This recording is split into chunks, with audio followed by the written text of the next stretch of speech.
quiero compartir con los estudiantes de la institución educativa de Juanaria un taller que se llama El cuento no tiene tanto cuento, en el marco de la 10ª jornada de formación artística que apoya el Ministerio de Cultura en la institución. Primero vamos a definir qué es un cuento. Un cuento es una narración breve que normalmente tiene pocos personajes y tiene una estructura básica, inicio, nudo y desenlace. ¿Qué es el inicio? Donde se presentan a los personajes y la idea principal. El nudo donde se presenta el problema. Y el desenlace, cómo termina la historia y si se soluciona el problema. Hay muchas clases de cuentos. Cuentos infantiles, cuentos literarios, cuentos de ciencia ficción. Muchísimas clases de cuentos. Pero la importancia del cuento es que quien lo ve, quien lo lee y quien lo escucha se haga su propia imagen mental, o sea, una película cada quien. Bienvenidos al mundo de los cuentos y con este taller te vas a dar cuenta que el cuento no tiene tanto cuento. Antes de contar un cuento debemos hacernos estas preguntas. ¿Qué cuento? ¿Cómo lo cuento? ¿A quién le cuento?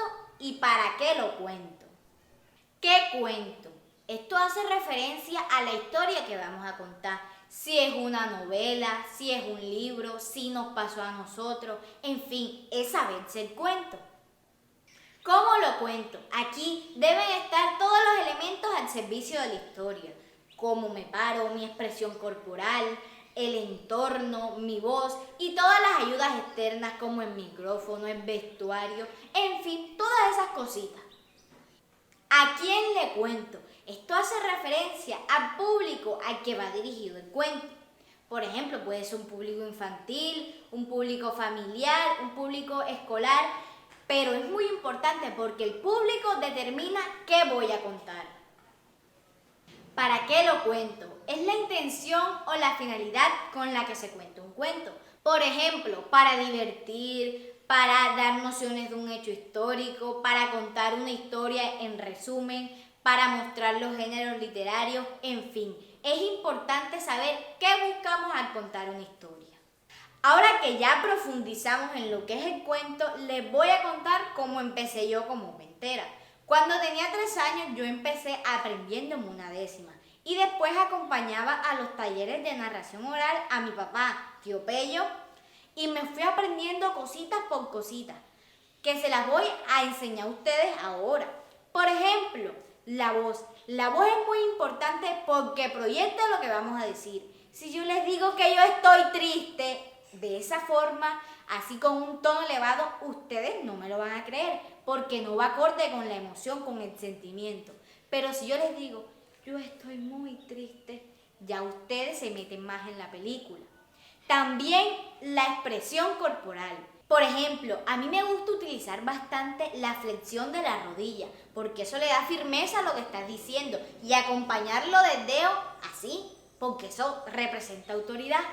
También es muy importante la gesticulación, o sea, la expresión que tú le das con la cara. Por ejemplo, era un día muy, pero muy bonito.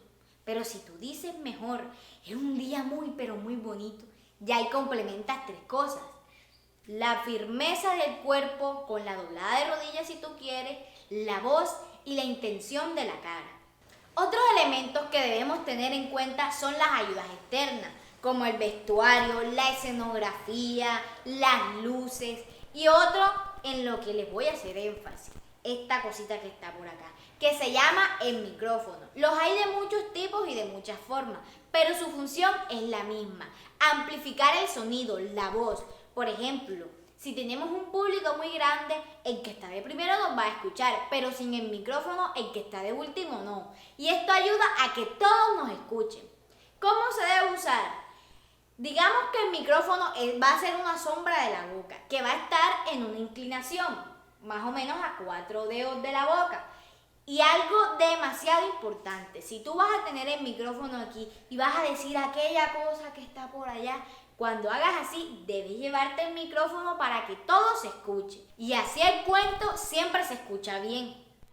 Y ahora les voy a contar un cuento de una historia muy bonita que pasó en una cocina. Me contó la señora Flor que ella fue testigo de una historia de amor muy particular. Todo comenzó en la cocina de su casa, cuando la leche y la cebolla se conocieron. Hubo magia en el momento, porque enseguida se enamoraron. Fue amor a primera vista. La leche palidecía al mirar a la cebolla y a su vez la cebolla sonrojada al contemplar la blancura de su amada leche. Todo era muy bonito, pero la dicha no duró mucho, porque se regó el chisme en la cocina que hasta el ratón de la vecina se enteró.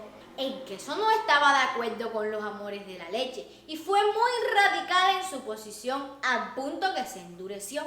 El kumis y el yogur comentaban en la nevera: Dios mío, qué vergüenza, ¿qué dirá nuestro círculo social?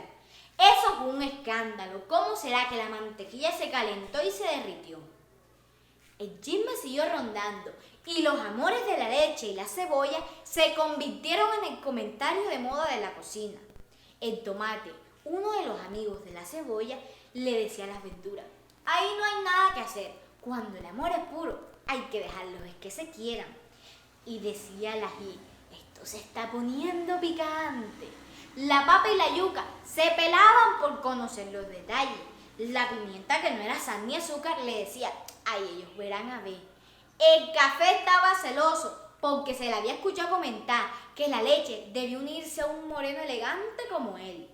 La sal peleó con la miel. El vinagre y el limón animaban a la cebolla. El chocolate le coqueteaba a la leche, invitándola a la olla que estaba sobre la estufa. Y hasta la carne, aprovechando el desorden, se puso a patinar en la salsa guisada. Ya nada era lo mismo ni era igual. La cebolla andaba irritada porque no la dejaban estar cerca de su amor. Y a su vez, la leche lloraba lágrimas blancas, que aunque blancas, eran lágrimas de dolor. Los lácteos se opusieron tajantemente a esta relación. Y la leche, sin más nada que hacer, se entristeció y entró en una depresión muy grande. ¿Cómo será que en un acto de rechazo, el agua que contenía la leche de la leche se separó? Entonces la panera comenzó a gritar: ¡la leche se cortó! ¡La leche se cortó! Y la cebolla dijo: ¡no! Y salió corriendo en busca de su amada leche. Y con tan mala suerte que tropezó con un diente de ajo y entre los cuchillos cayó. Pobre cebolla, cortada en rebanadas quedó. La sal quiso consolar a la leche, pero a la leche todo le daba vueltas y vueltas y vueltas y en suero se convirtió.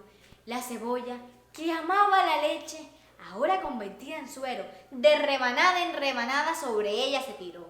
Y en un tazón quedaron juntos, como siempre habían deseado, disfrutando de su amor. Desde ese día, hay mucha gente que disfruta el suero con cebolla. Bueno, mis amigos, me encantó compartir este ratico con ustedes y los invito a que hagan un cuento, a que cuenten un cuento utilizando todo esto que hablamos en este video. Y así se darán cuenta que el cuento no tiene tanto cuento. ¡Chao!